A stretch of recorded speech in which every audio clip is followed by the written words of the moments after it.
अस्सलाम वालेकुम। Straight talk में खुश आमदीद। आपके साथ मैं हूँ आयशा बख्श। गिलगित बल्तिस्तान में पीपल्स पार्टी सबसे बड़ी जमात के तौर पर उभरी है। अब तक की इत्तलात के मुताबिक पीपल्स पार्टी 8, मुस्लिम लीग नून 4 और 7 आज़ाद उम्मीदवारों ने नशस्तें हासिल की हैं। यूँ तो गिलगित की सियासी तारीख यही रही है कि जिस जमात का वज़ीर आज़म वफाक में हो, गिलगित बल्तिस्तान इंतखाबात में उसी जमात को कामयाबी देती है। पीपल्स पार्टी, नून लीग और पीटीआई हुकूमतों के दौरान यही रिवायत रही है। अब पीपल्स पार्टी नून लीग की इत्तेहादी तो है मगर वफाकी हुकूमत में नहीं। यूँ इन इंतखाबात ने इस पुरानी रिवायत को भी बदला है। अब पीपल्स पार्टी सिंध, बलोचिस्तान और आज़ाद कश्मीर के साथ साथ गिलगित बल्तिस्तान में भी हुकूमत में आती दिखाई दे रही है। गिलगित बल्तिस्तान के इंतखाबात का पाकिस्तान की सियासत या हुकूमत पर ज़्यादा असर नहीं होता, मगर अब की बार सूरत हाल मुख्तलिफ थी। पीपल्स पार्टी और नून लीग ने इत्तेहादी होने के बावजूद जीबी में खुलकर एक दूसरे पर तनकीद की। नून लीग के लीडर्स गिलगित बल्तिस्तान के अवाम को कराची और लाहौर की मिसालें देकर पाकिस्तान पीपल्स पार्टी की सिंध गवर्नेंस का मजाक उड़ाते रहे। बिलावल भुट्टो जरदारी सियासी अखलाकियात के दायरे में नवाज शरीफ के दौराए जीबी पर हल्के फुल्के तबसरे करते रहे। नून लीग ने नवाज शरीफ को भी मैदान में उतारा मगर कोई बड़ा सियासी फायदा नहीं हासिल कर सकी।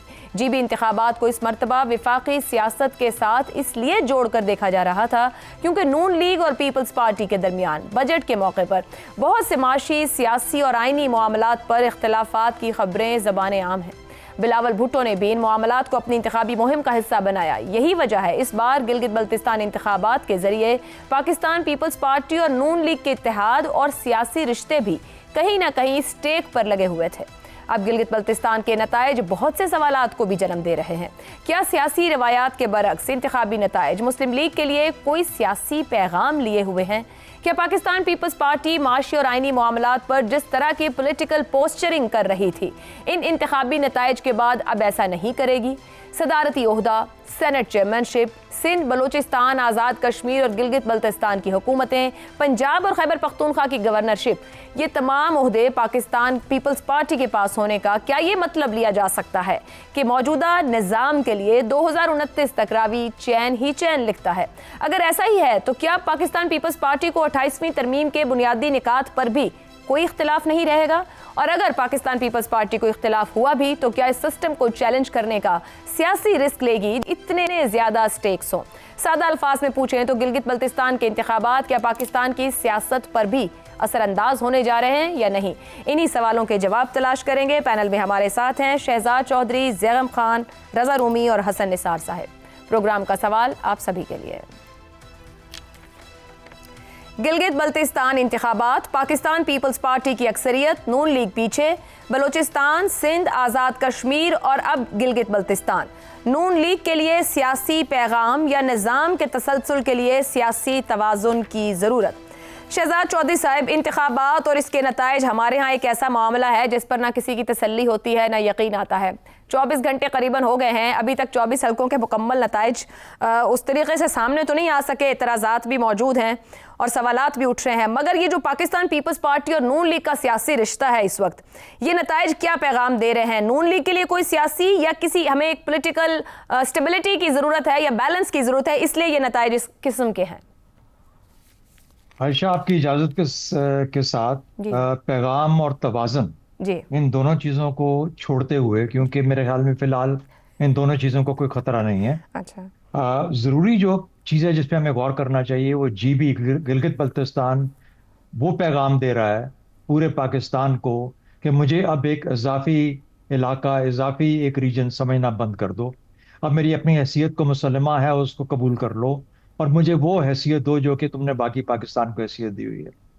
गिलगित बल्तिस्तान के ये जो इलेक्शंस थे इसके अंदर इससे फर्क नहीं पड़ता कि पाकिस्तान पीपल्स पार्टी, इस पर भी बात कर लेते हैं कि पाकिस्तान पीपल्स पार्टी है या PMLN है या PTI क्यों नहीं है, लेकिन मेरा ख्याल है जीबी का अपना जो एक आपको रवैया नजर आया, लोगों का जो रवैया नजर आया, बेशक वो घोड़े थे, कहीं बैठे, कहीं पे कौन से घोड़े पे बैठे, वो सवार थे या घोड़े थे, बाहर कहने का मतलब ये है कि उससे फर्क नहीं पड़ता।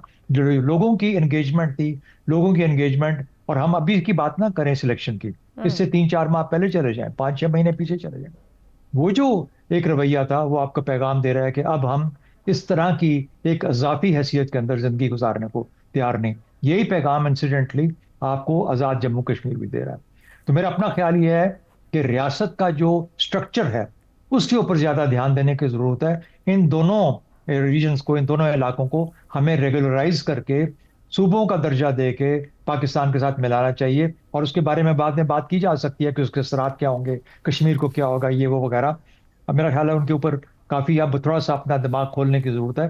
بہت ساری چیزیں بہت سا آگے جا چکی ہیں, پانی پلوں کے نیچے سے گزر چکا ہے, 2019 گزر گیا پیچھے, سب کچھ ہو چکا. اب ہمیں بھی تھوڑی اپنے ہوش کرنے چاہیے, سوچنا چاہیے کہ ہم اپنے علاقوں کو, ان علاقوں کو جو ہمارے ساتھ ملکہ ہیں, ہم کیوں ایک سینسیٹیو سچویشن میں رکھنا چاہتے ہیں, ہم کیوں وہاں پہ ہر کچھ ماہ کے بعد ایک ایسی ہلچل دیکھنا چاہتے ہیں جس سے کہ پاکستان اور پورا ہل کے رہ جاتا ہے.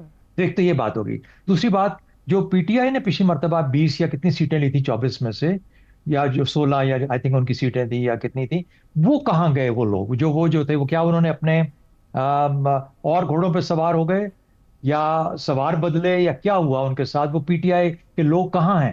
وہ اب اتنے پاپولر نہیں رہے, وہ فیل ہو گئے اپنے کام کے اندر, وہ گلگت بلتستان کے لوگوں کو سیٹسفائی نہیں کر سکے, یا ان کے اوپر کوئی اور الزام ہے جس کی وجہ سے وہ کوالیفائی نہیں کر سکے. تو مجھے اس سے تعلق نہیں ہے کہ پاکستان پیپلز پارٹی کرتی ہے یا پی ایم ایل این کرتی ہے, مجھے اس سے تعلق ضرور ہے کہ کیا الیکشن کی جو ساکھ ہے اس کے اوپر سوالات تو نہیں اٹھائے جائیں گے. اینڈ اتنے سینسٹیو علاقوں کے لیے اچھے الیکشنز ہونا, ساکھ والے الیکشن ہونا بے انتہا لازم ملزوم ہے اس کے لیے.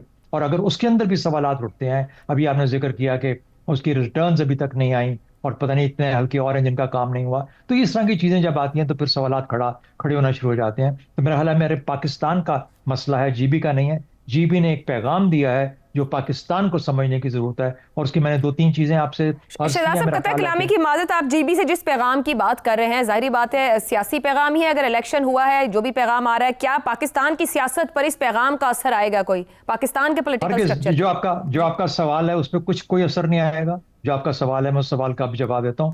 کوئی اثر نہیں آئے گا, جیسا ہے ویسا ہی چلے گا. سب لوگ بہت سیانے ہیں, سمجھدار ہیں, اس کے اوپر کوئی بہت زیادہ ترا نہیں کسی کے لگ جائے گا, یا اس کو نہیں سمجھنا چاہیے. میرا خیال ہے جس جگہ پہ ہیں اسی جگہ پہ بیٹھے اپنا کام کریں گے. مجھے بتائیے پی ایم ایل این کی کون سی ایسی چیز ہے جو نظام کے لیے خطرے کا باعث ہے؟ ہرگز کچھ نہیں ہے. تو اس لیے میرے حال میں اس کو ہلچل مچانا اور پورے وفاق کو ہلا دینا یا پورے نظام کو ہلا دینا تو کسی کے بھی انٹرسٹ میں نہیں ہے, یہ کبھی بھی نہیں ہوگا. پی زیادہ تھوڑی کانفیڈنٹ ہو جائے گی, زیادہ اپنا کرے گی. آپ نے 28ویں ترمیم کا ذکر کیا, میرا حال 28ویں ترمیم کے اندر اب وہ بیٹھیں گے, بات کریں گے. جیسے بجٹ کے اندر ان کی انپٹ اس دفعہ معصومی جا رہی ہیں, 2 ارب زیادہ بڑھایا جائے گا پی ایس ڈی پی کے اندر. اس طرح کی چیزیں آ رہی ہیں, چھوٹی چھوٹی چیزیں ہوتی ہیں, اسی کے اوپر پاکستان پیپلز پارٹی سیٹسفائی ہو جاتی ہے. ورنہ میجورٹی جو زیادہ بڑی چیزیں ہیں اس کے اندر جیسا ہے ویسے ہی رہے گا. درست ہو گیا. حسن نثار صاحب, گلگت بلتستان کے الیکشن ایک نئی تاریخ بھی رقم کی. اس سے پہلے ہم نے یہ دیکھا ان علاقوں میں انتخابات میں جو وفاق میں اسلام آباد میں حکومت ہو اسی سیاسی جماعت کو ایج رہتا ہے, مگر اس بار وزیر اعظم پاکستان کی جماعت ہار گئی ہے, اتحادی پیپلز پارٹی کی اکثریت ہے جو حکومت کا بھی حصہ نہیں ہے. کیا کوئی سیاسی پیغام پوشیدہ ہے مسلم لیگ نون کے لیے اس میں؟ یار کو خدا کا خوف کریں. یہ شہزاد بھائی نے بڑی خوبصورتی سے ساری بات بیان کر دیتی ہے. میں اپنے طریقے نہ وہی بات کروں گا. آپ کے 2-4 لفظ جو ہیں بڑے مضحکہ خیز ہیں. سسٹم, سیاسی توازن, سیاسی پیغام. کون سا سسٹم؟ 78 سال میں آپ کا جو باٹم لائن ہے, وہ کہتے ہیں نا کہ جی باٹم لائن ہے, گرینڈ ٹوٹل بتاؤ کیڑا سسٹم؟ کہیں بھی کوئی سسٹم نہیں ہے. اچھا, کیسا سیاسی توازن اور کون سی سیاست؟ یہاں تو سیاست ہے ہی نہیں. ہم ٹپیکل لفظ رگیتے جاتے ہیں. اور کہاں کے الیکشن؟ ایک الیکشن ہوا اس ملک کی تاریخ میں, 1 یا 2, ایک کے نتیجے میں بنگلہ دیش. یہ آپ کی اصلی تاریخ ہے. باقی منافقت کرنی ہے, مجبوریاں ہیں, وہ آپ کرتے رہو. رہ گئی پیپلز پارٹی تو وہ پیپل کے بغیر ہے, اور نون لیگ حالت ندامت میں کرال کر رہی ہے. وہ 1.5-2 سال پہلے میرا تکیہ کلام تھا کہ جون جولائی کا مہینہ ہے, نون لیگ برف کے بلاک کی طرح سڑک پہ بلکہ ریت پہ پڑی ہے اور پگھل رہی ہے, اور یہ پگھل چکی ہے. Both the parties, these parties, یہ بیسیکلی کرال کر رہی ہیں اور پگھل رہی ہیں. ٹھیک ہو, ان کی کوئی حیثیت نہیں. درست ہو گیا زیغم صاحب، مگر اس وقت ملک میں جو بھی سسٹم، جو گورنمنٹ، جو حکومت، جو ہائیبرڈ نظام کہیں، جو بھی چیز چل رہی ہے وہ انہی دو جماعتوں کے سہارے، انہی دو جماعتوں کے ساتھ، انہی دو جماعتوں کی بنیاد پر چل رہی ہے، اور ان دونوں کا ساتھ چلنا ہی وہ بیلنس ہے جو شاید نظام کو درکار ہو کہ نظام چلے۔ سوال آپ سے یہ ہے کہ گلگت بلتستان کے انتخابات میں جو نتائج سامنے آئے ہیں، کیا حکومت کی اہم ترین اتحادی اب سسٹم کی میعاد تک سیاسی توازن سے مطمئن رہے گی، جس پر بار بار ان کا اطمینان ختم ہوتا ہے، وہ باتیں ختم ہوں گی؟ دیکھیے، دو مختلف جماعتیں ہیں، ان کی سیاسی ضرورت ہے، ان کا سیاسی فائدہ ہے کہ یہ ساتھ چلیں، اور فی الحال ہمیں کوئی وجہ نہیں نظر آتی کہ ایک دوسرے سے الگ ہوں، اور ان کا آپس میں وہاں پہ مقابلہ فارا ہونا، یہ بھی ان دونوں کی ضرورت تھی، اور اس میں دونوں کا فائدہ تھا۔ اب جہاں تک پیپلز پارٹی کی سیاست ہے، وہ سیاست زرداری صاحب کی جوڑ توڑ کے ساتھ لازم و ملزوم ہو گئی تھی، اور زرداری صاحب کو اس میں پی ایچ ڈیز مل چکی تھی، لیکن بلاول بھٹو نے ابا جی کی بیماری کا ناجائز فائدہ اٹھایا ہے، اور ناجائز فائدے کو اٹھاتے ہوئے پیپلز پارٹی کو واپس پاپولر پالیٹکس میں لے کر آئے ہیں۔ کم از کم گلگت بلتستان کی حد تک وہ پیپلز پارٹی کو عوامی سیاست میں واپس لائے ہیں۔ پیپلز پارٹی کی حالیہ تاریخ کا یہ ایک بڑا موقع ہے۔ دیکھیں، جہاں تک کشمیر اور بلوچستان کی حکومتوں کا تعلق ہے، وہ جوڑ توڑ کی حکومتیں ہیں، وہ الیکٹیبلز کی حکومتیں ہیں، وہ ریت کے قلعے ہیں، لیکن یہاں معاملہ مختلف ہے۔ یہاں پر بلاول بھٹو نے ایک بہت زبردست کیمپین چلائی ہے، اور اس کیمپین کا اثر پڑا ہے اس کامیابی پر، جو کامیابی پیپلز پارٹی نے حاصل کی ہے۔ یہاں پہ جو دنگل تھا، وہ دو نیریٹیوز کا دنگل تھا۔ ایک نیریٹیو حقوق کا، جس کو پیپلز پارٹی لیڈ کر رہی تھی، بلاول بھٹو لیڈ کر رہے تھے، وہ جس کی طرف شہزاد چودھری صاحب نے اشارہ کیا، اور دوسری طرف نیریٹیو تھا ترقی کا، سڑکوں کا، ڈیمز کا، جس کو مسلم لیگ نواز لے کر چل رہی تھی۔ جو ترقی کا نیریٹیو ہے، ایک تو ویسے ہی پاکستان میں بڑا کمزور ہوتا ہے، ہماری ترقی ہوتی بڑی جیلی ہے، اور وہ پہنچتی بہت محدود لوگوں تک ہے، ملائی صرف چند کھانے والے ہوتے ہیں۔ اس لیے جب بھی ان دو نیریٹیوز کا مقابلہ ہوتا ہے تو اس میں تکڑا حقوق کا نیریٹیو ہوتا ہے، لیکن یہاں حقوق کا نیریٹیو اس لیے بھی اہم تھا کہ لوگ بالکل پیغام دینا چاہتے تھے، لوگ ناراض ہیں، ایک نئی نسل آ چکی ہے، آپ نے ان علاقوں کے ساتھ کیا کیا ہے؟ آپ کو پتہ یہ وہ علاقہ ہے جس نے خود بندوقیں اٹھائیں، پاکستان کی جو فوج ہے اس سے یہ بہت دور تھا، خچروں پہ چڑھ کے مہینے میں جانا پڑتا تھا۔ ان لوگوں نے خود بندوقیں اٹھائیں، خود ڈوگروں کو نکالا، خود اس علاقے کو آزاد کیا، پھر کراچی میں آ کے انہوں نے کہا کہ حضور ہمیں ساتھ میں شامل کر لو، اور ساتھ میں کیا شامل کیا کہ ان کو ایف سی آر مسلط کر کے ایک تحصیلدار کو پورے علاقے کا سربراہ بنا دیا۔ 1947 سے 1974 تک وہ علاقہ جو خود لڑ کے آزاد ہوا ہے، پاکستان کے ساتھ شامل ہوا ہے، وہاں ایف سی آر مسلط رہی۔ اس کے بعد صورتحال بدلی، اور جو صورتحال بدلی اس میں سب سے بڑا رول پیپلز پارٹی کا ہے۔ اس لیے جب پیپلز پارٹی نے حقوق کی بات کی تو لوگوں نے اعتبار کیا۔ جب بلاول بھٹو نے یہ کہا کہ میں تمہیں آئینی حقوق دلواؤں گا تو لوگوں نے اعتبار کیا۔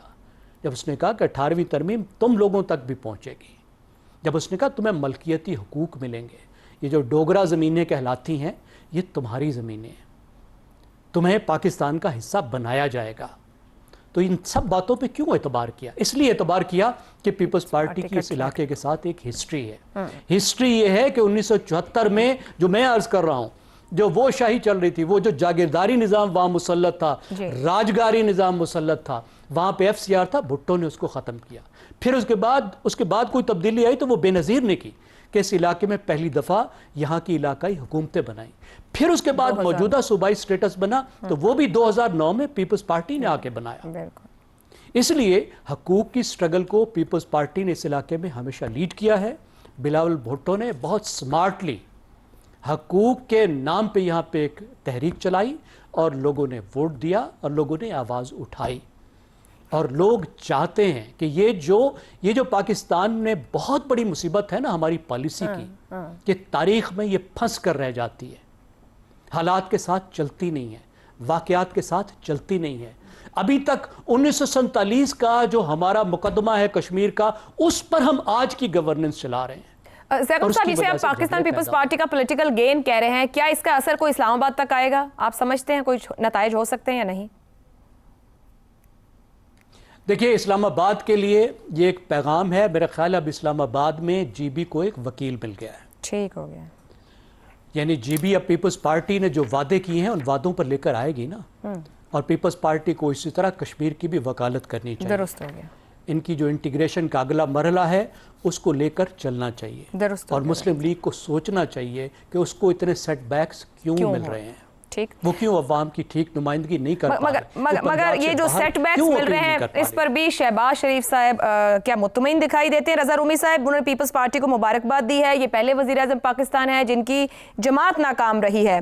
नवाज शरीफ भी एक दिन के लिए वहाँ गए, उसके भी कोई ख़ास नताइज नहीं आए। क्या वज़ीर आज़म हद से ज़्यादा प्रैक्टिकल हैं कि उनको इन्हीं हालात में एक बैलेंस दिखता है? जी देखिए, वज़ीर आज़म हमारे जो है वो बिल्कुल प्रैक्टिकल तो हैं। आप तो जानती हैं आयशा कि उनसे ज़्यादा अमलियत पसंद और मसलहत पसंद कम ही वज़ीर आज़म रहे हैं, और इसी वजह से वो उनका टेन्योर ठीक जा रहा है, क्योंकि यही एक ज़मानत होती है अमलियत पसंदी पाकिस्तान के हाइब्रिड निज़ाम में सर्वाइव करने के लिए, और वो सलाहियतें उनमें बदरजा उत्तम मौजूद हैं। मगर अब सवाल ये पैदा होता है, जो आपने गिलगित बल्तिस्तान के इलेक्शंस की बात की है, देखिए इसमें तो कोई शक नहीं है कि पाकिस्तान पीपल्स पार्टी की बड़ी पुरानी जड़ें हैं वहाँ पर, भुट्टो साहब के ज़माने से, और फिर उसके बाद बेनज़ीर भुट्टो शहीद ने, और फिर ये जो पिछली पीपल्स पार्टी की गवर्नमेंट जो आई थी 2008 में इलेक्ट होकर, उन्होंने जो मौजूदा इसका स्ट्रक्चर है गिलगित बल्तिस्तान का, जो सूबा मुकम्मल तो नहीं आइन के तहत, लेकिन सूबे की तरह का ढांचा जो है उसको मुतारिफ करवाया कानून साजी करके, तो वहाँ के लोग इस बात को जानते हैं, और यकीनन वो एक फैक्टर है जो कि प्ले कर रहा है। मगर ये भी याद रखने वाली बात है आयशा के, जो आपने अपने सवाल में जिस तरफ इशारा किया है, वो भी पाकिस्तान की एक हकीकत है और रही है कि इस वक्त जो दोनों बड़ी कुव्वतें हैं कोलिशन के अंदर, पाकिस्तान पीपल्स पार्टी और PMLN, उनमें ठनी हुई है, और उनकी दीगर मुक्तदरा जो है उनके साथ भी ठनी हुई है कुछ मामलात के बारे में, जहां पर कॉम्प्रोमाइज करना है। अब उसी चक्कर में सरदारी साहब माहिर हैं इस नेगोशिएशन के। रूमी साहब, क्या कह सकते हैं नताइज की खुशी में कुछ कॉम्प्रोमाइजेज आसान हो जाएंगे? जी बिल्कुल, इन नताइज की रोशनी में गालिबन यही, देखिए हम तो कोई मुसद्दिका इतलात तो है नहीं, लेकिन आप तज्जियाती बुनियाद पर ही कह सकते हैं और तारीख की बुनियाद पर ही कह सकते हैं कि जरदारी साहब ने कोई इसी तरह की एक समझौता जो है वो करेंगे, जहां पर पाकिस्तान पीपल्स पार्टी को मजीद इस सिस्टम में जो है हिस्सा मिले इख्तिदार में, और जो मुतालिबात हैं इस वक्त फेडरल गवर्नमेंट के किसी तरह वो भी पूरे हो जाए। तो ये आयशा अभी जल्दी पता लग जाएगा। अभी बजट भी आ रहा है 10 को, जैसे आप केल में है, और उसमें भी पता लग जाएगा कि जो इजाफी वो भी कंफर्म नहीं हो पा रहा ना रजा साहब। यहाँ तो बजट की तारीख नहीं वफाकी हुकूमत दे पा रही है, तजावीज पे तजावीज हैं, 6, 5, 8, 10, 12 यही चल रहा है। जी वो इसी वजह से कि आपके पसंदीदा पार्टी जो है वो अभी मान नहीं रही, जो ही वो मान जाएंगे मामलात, तो उसी वक्त डेट अनाउंस हो जाएगी। ठीक हो गया। मगर आप ये बता रहे हैं कि कुछ लो दो, यानी कि पुरानी तनख्वाह के मुताबिक चीज़ों को एडजस्ट कर लिया जाएगा, बात आगे बढ़ जाएगी, लेकिन वो आगे बढ़ाने में भी अभी कुछ सफ़र तय करना है। एक ब्रेक लेते हैं, ब्रेक के बाद वापस आएंगे तो हम बात करेंगे। IMF का मुतालबा है कि सूबे भी टैक्स कलेक्ट करें और उस टैक्स में इजाफा किया जाए। सूबों तक बात चली गई है विफाक से, और सूबों के लिए मानना कितना आसान या करके देना कितना आसान है। ब्रेक के बाद गुफ्तगू। प्रोग्राम में एक बार फिर खुशामदीद। पाकिस्तान में पहली बार IMF वफाकी हुकूमत के साथ सूबों को भी बराह रास्त ज़्यादा टैक्स जमा करने की जिम्मेदारी का मुतालबा कर रहा है। IMF का मुतालबा है कि चारों सूबे आइंदा माली साल में कम अज़ कम 430 अरब रुपए इजाफी महसूलात इकट्ठे करें, जबकि सूबाई आमदन को मौजूदा 1 खरब 26 अरब 64 करोड़ रुपए से बढ़ाकर 1 खरब 95 अरब रुपए तक ले जाया जाए। ये मुतालबा एक ऐसे वक्त में सामने आ रहा है जब सूबों की माली सूरत हाल यकसा नहीं। पंजाब और सिंध निस्बतन ज़्यादा महसूलात मुश्किलात पैदा करते हैं, जबकि खैबर पख्तूनख्वा और बलूचिस्तान सिक्योरिटी, इंतजामी कमजोरियों और महदूद मुआशी सरगर्मियों जैसे मसाइल का सामना कर रहे हैं। ताहम IMF की नज़र में खुसूसन सिंध में प्रॉपर्टी टैक्स और पंजाब में ज़रई आमदनी टैक्स की वसूली अपनी हकीकी सलाहियत से भी बहुत कम है। इसी नुक्ते पर पाकिस्तान पीपल्स पार्टी और मुस्लिम लीग नून के दरमियान इख्तिलाफात की इत्तलात भी हैं। पीपल्स पार्टी का मौक़िफ़ है कि हुकूमत टैक्स नेट को वसी करने के बजाय पहले से ही टैक्स अदा करने वाले तबकात पर मज़ीद बोझ डालना चाहती है। पार्टी रहनुमाओं के मुताबिक महंगाई से मुतासरा अवाम पर नए टैक्सों का दबाव माशी मुश्किलात में इजाफा कर सकता है। मगर दिलचस्प बात यह है कि सूबों ने माली साल की पहली 3 सहमाइयों में विफाक को 1 अरब 63 अरब 60 करोड़ रुपए का नक़द सरप्लस फराहम किया है, जो मुक़र्ररा हदफ से ज़्यादा था। पंजाब ने 82 अरब 40 करोड़ और सिंध ने 44 अरब 10 करोड़ रुपए का सरप्लस विफाक को दिया है।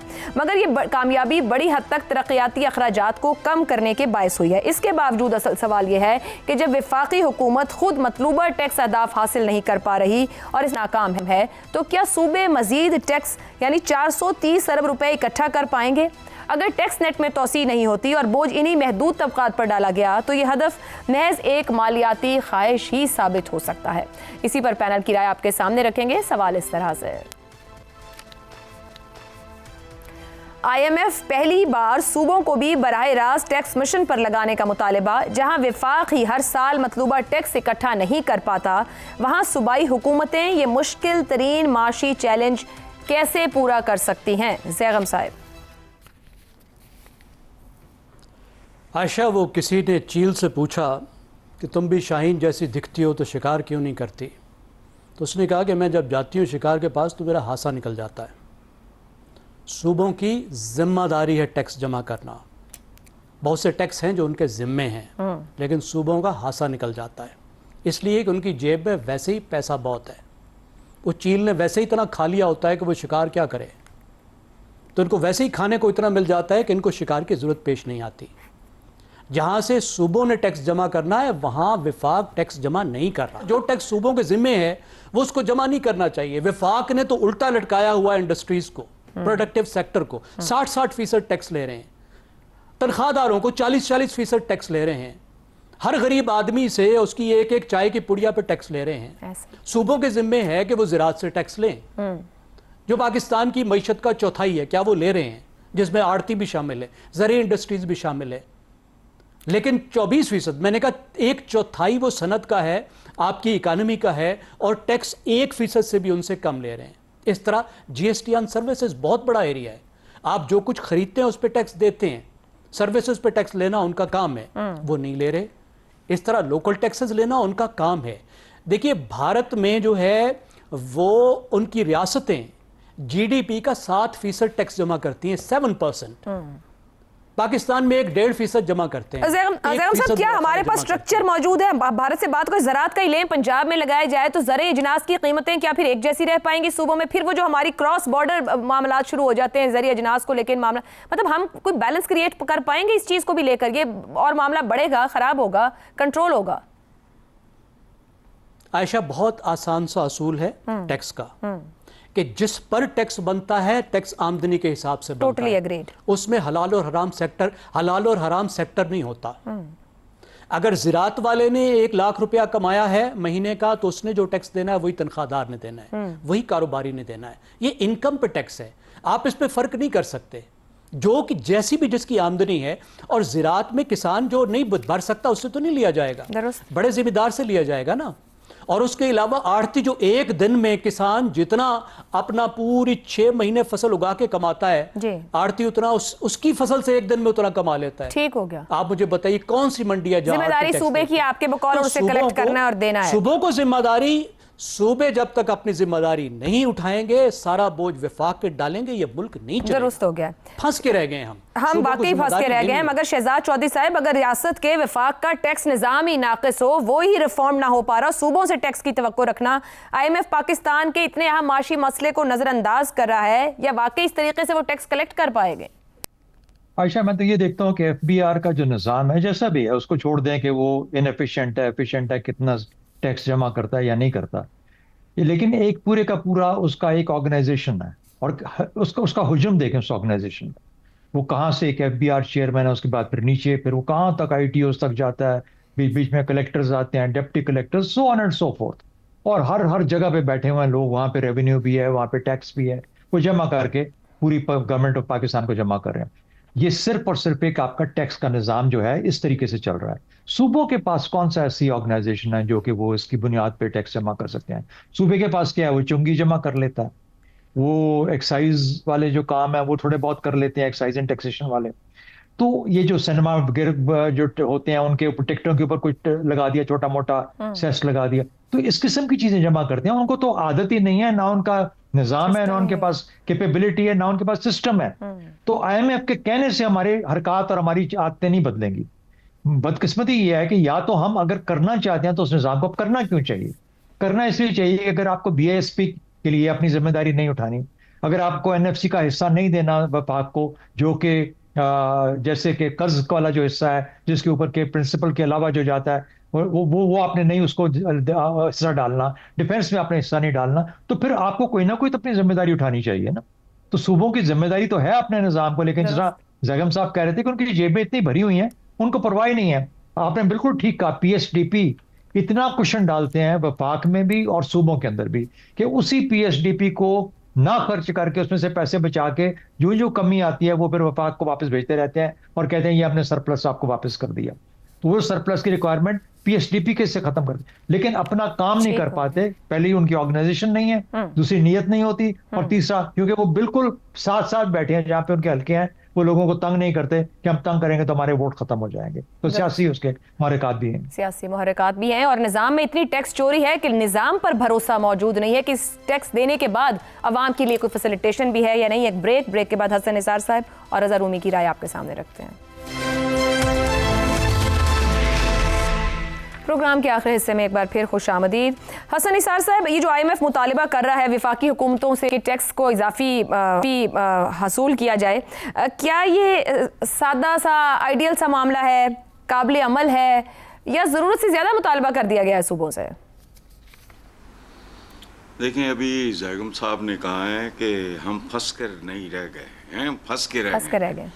तो भाई मेरे, हम फंस के नहीं रह गए, हमें बुरी तरह फंसा दिया गया है मखसूस ख़ानदानों ने, टॉप टू टो जो करप्शन कल्चर है, और ये ऊपर से नीचे की तरफ आता है।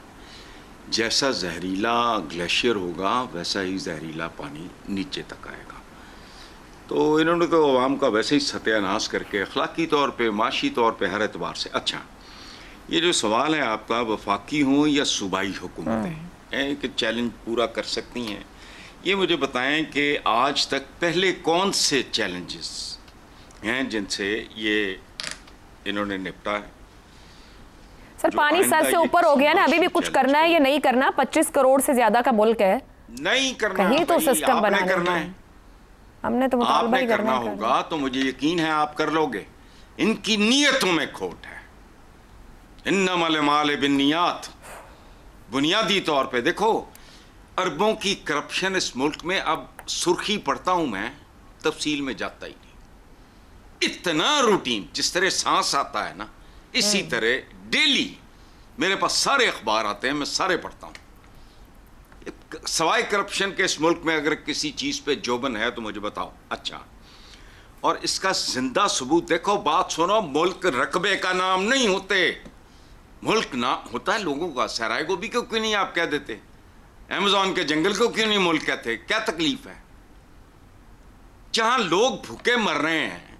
अच्छा, और इसका जिंदा सबूत, नीम जिंदा या नीम मुर्दा या जिंदा दरगोर, आम आदमी से पूछ लो जो करोड़ों में है। हम बरीख पे रहते हैं। बॉटम लाइन सिर्फ एक है, वो मुल्क वैसा है जैसे उसके अवाम की अक्सरियत है। खत्म हो गया। माशरा करते हो, माशरा माश की जायज तकसीम का नाम होता है। प्रेशर कुकर, देखो बात सुनो, असल बात करो। प्रेशर कुकर बिल्कुल फटने के करीब है, उसकी एक लिमिट होती है। ठीक है। खौफ ये है, नहीं खौफ नहीं, मुझे तो खुशी है कि प्रेशर कुकर फट के माशी बावर्चियों को ही बुरी तरह घायल ना कर। सही नौबत वहां आ गई है, ये चैलेंज निपटना फलाना, आईएमएफ। इसीलिए IMF सवाल आपको है गोद में कि- उठा के लेके गया, बिल्कुल। किडनैप करके लेके गया, अगवा करके लेके गया, जाहिर बात, इन्हीं के करतूत हैं। खुद गए हैं मांगने के लिए। रज़ा रूमी साहब, IMF का मुतालबा माशी एतबार से जायज़ ही भले, मगर IMF सूबों से मुआवजे की तवक्को क्यों कर रहा है? जिस रियासत का वफाक ही नहीं कोई सिस्टम अक्रॉस कंट्री बना पाया हो, ना कलेक्ट कर पाया हो, उसके सूबे क्या करके देंगे?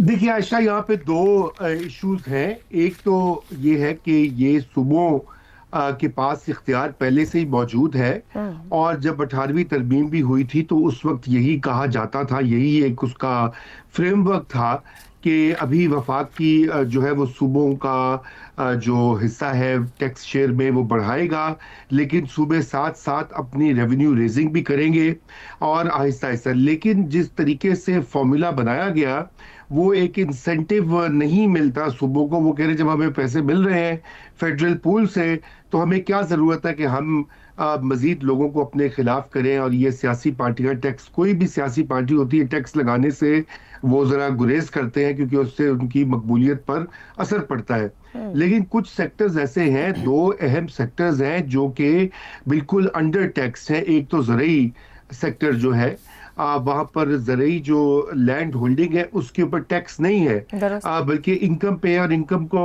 बहुत कम दिखाया जाता है, इसलिए वो ना होने के बराबर है उसकी जो वसूली है पंजाब में खुसूसन।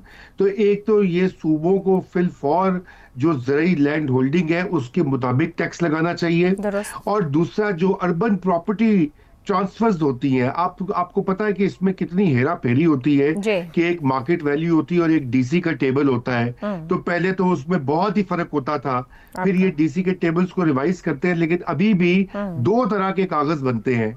यानी कि हर किसी को पता है कि यहाँ पे एक 2 नंबर काम हो रहा है और सभी उसमें शामिल होते हैं।